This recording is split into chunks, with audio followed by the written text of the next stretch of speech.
The wind howled across the high plains like a lonesome coyote, kicking up dust devils that danced between the sagebrush. Jack Harlan stood on the sagging porch of his weathered ranch house, squinting into the dying light of a blood-orange sunset. His calloused hands gripped the splintered rail, knuckles white from years of roping steers and wrestling life from a land that gave nothing without a fight. At 42, Jack was a man carved from the same hard earth he worked, lean, sun-baked, with as the color of storm clouds and a heart that had grown quiet after too many losses. His wife, Mary, taken by fever 5 winters back. His only son, Tommy, lost to the same war that left Jack with a limp and a medal he never wore. The ranch was all he had left, a stubborn patch of Wyoming dirt he refused to let the bank claim. That evening, as the first stars pricked the sky, Jack noticed a shadow moving near the corral. Not a coyote or a stray calf, but something smaller, fragile. He grabbed his rifle, not out of fear, but habit, and stepped into the chill. The figure stumbled, a child no older than 10, skin stretched tight over bones, dark hair matted with dust and sweat. The boy's eyes, wide and glassy, locked onto Jack's, and in them, Jack saw a hunger so deep it clawed at his soul. The child wore rags, remnants of a buckskin shirt, and his bare feet were bloodied from the rocky trail.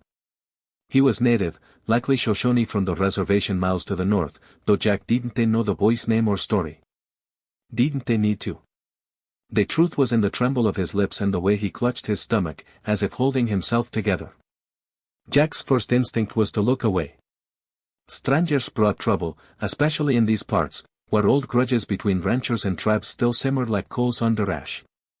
But the boy collapsed, knees buckling into the dirt, and something in Jack broke open, a crack in the armor they'd worn since Mary's grave was dug.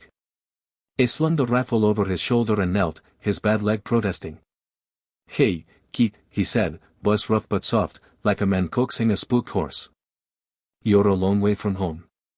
The boy didn't speak, just stared, too weak to run or fight. Jack scooped him up, surprised at how little he weighed, like a sack of feathers. Inside the ranch house, the fire crackled in the hearth, casting shadows on log walls lined with Mary's old quilts. Jack laid the boy on a cot, wrapped him in a wool blanket, and set to work. A heated broth from the last of his venison, the pot hissing as it bubbled. The boy's hands shook too much to hold the spoon, so Jack fed him, one careful sip at a time, until color crept back into his cheeks.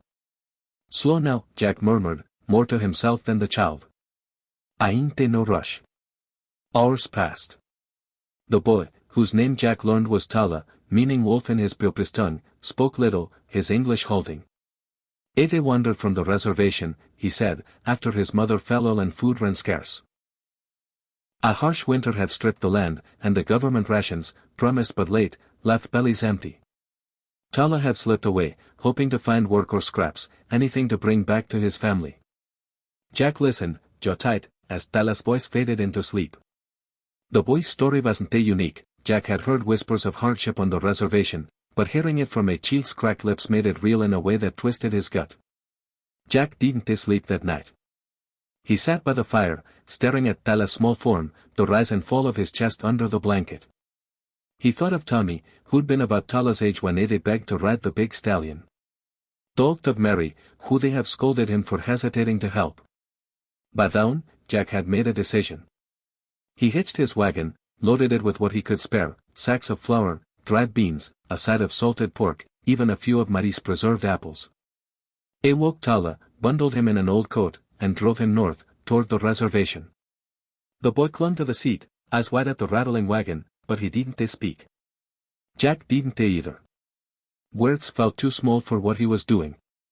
The reservation came into view by midday, a cluster of tents and cabins huddled against a windswept hill. Faces turned as the wagon rolled in, worn, weary, but curious. Tala leapt down, running to a woman with braids and hollow cheeks who gasped and pulled him close. Jack unloaded the supplies, ignoring the stares. He didn't explain himself, didn't linger. Hughes tipped his hat and climbed back onto the wagon. "Take care of him," he said to the woman, voice gruff, and turned for home. The ride back was quiet, the plains stretching endless under a sky heavy with clouds. Jack's chest felt lighter, though he couldn't say why. He'd given what he could, but the ranch was barely scraping by. Winter was coming, and his herd was thin. Still, as the barn came into view, its red paint peeling like old blood, Jack felt a flicker of something he hadn't done in years, hope, maybe, or purpose. The next morning, he woke to a sound that stopped his heart, of bats, dozens of them, thundering across the earth. Jack grabbed his rifle and limped to the porch, squinting through the dawn mist. His breath caught. Lined up outside his barn, in perfect formation, were 200 Shoshone warriors. Their horses snorted clouds of steam, and their faces, painted with ochre and black, were solemn. Feathers and beads gleamed in the early light, and lances glinted like stars. Jack's hand tightened on the rifle, his mind racing. Had he crossed a line? Insulted them by helping Tala? They heard stories of raids, of old wounds flaring into violence. His barn held his winter hay, his tools, his life. One spark, and it was gone. The lead warrior, a man with a scar across his cheek and a bear claw necklace, dismounted. He raised a hand, and the others followed, boots hitting the ground in unison. Jack's pulse hammered. He stepped forward, rifle lowered but ready, his bad leg aching. Morning, he said, voice steady despite the fear clawing his throat. What's this about? The scarred warrior approached, his eyes locking onto Jack's. He spoke in Shoshone, then switched to English, thick but clear. I am Chief Natani.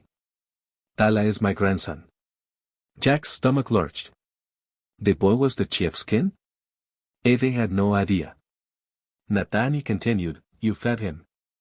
Clothed him. Brought him home with gifts for our people. Why? Jack swallowed, the weight of 200 stares pressing on him. He thought of Mary's laugh, Tommy's grin, the empty chairs at his table. He was hungry, Jack said simply. Couldn't they leave him to die? Silence hung heavy, broken only by the creak of saddle leather. Then Natani did something Jack never expected. He knelt, one knee in the dirt, and bowed his head. One by one, the warriors followed, 200 men sinking to the ground in a ripple of respect. Jack's rifle slipped from his fingers, clattering to the porch. His eyes burned, and he blinked hard, not trusting his own sight. Natani rose, stepping closer. Your heart is strong, cowboy. Stronger than the land that tries to break us all. He gestured to the warriors, who began unloading bundles from their horses, belts, dried meat, woven blankets, even a crate of ammunition Jack hadn't seen in months. This is for you. Not payment. A bond. Our people do not forget kindness. Jack tried to protest, but his voice cracked. I don't need. You gave when you had little, Natani Cuddy, now we give. This is our way. The warriors worked swiftly, stacking supplies in Jack's barn, their movements precise, reverent. When, a young man with Tala's eyes, approached Jack and pressed a small carved wolf into his hand. From Tala, he said. He says you are his father now, though. Jack's throat closed. He clutched the carving, its edges smooth under his thumb. As the sun climbed, the warriors mounted up. Natani lingered, his horse pawing the earth. The world is hard, Jack Harlan, he said. But men like you make it softer. If you ever need us, ride north. You are one of us now. With that, he wheeled his horse and led the others away, their hoofbeats fading into the plains. Jack stood alone, the carved wolf heavy in his palm. He looked at the barn, now brimming with enough to see him through winter and beyond. He thought of Tala, safe with his people, and of the warriors who they knelt before a stranger. Something shifted in him, a weight lifting he hadn't known he carried. He limped inside, sat the wolf on the mantel beside Mary's old photo, and smiled for the first time in years. Word of Jack's deed spread, carried on the wind across Wyoming and beyond. Ranchers who'd once spat at the mention of the Shoshone brought him coffee and stories. Tala visited in the spring, taller now, his laughter filling the quiet house. Jack taught him to rope, to ride, to read the stars. And every year, on the anniversary of that dawn, a single warrior would appear at Jack's gate, leaving a gift, a pelt, a song, a promise. Jack Harlan never became a rich man. His ranch stayed small, his limp never faded. But he became something greater, a bridge between worlds, a testament to what one act of kindness could forge. In a land of dust and struggle, where lines of blood and history divided, Jack's heart drew a new map, one of compassion, of shared humanity. And under the wide Wyoming sky, that was enough to change everything.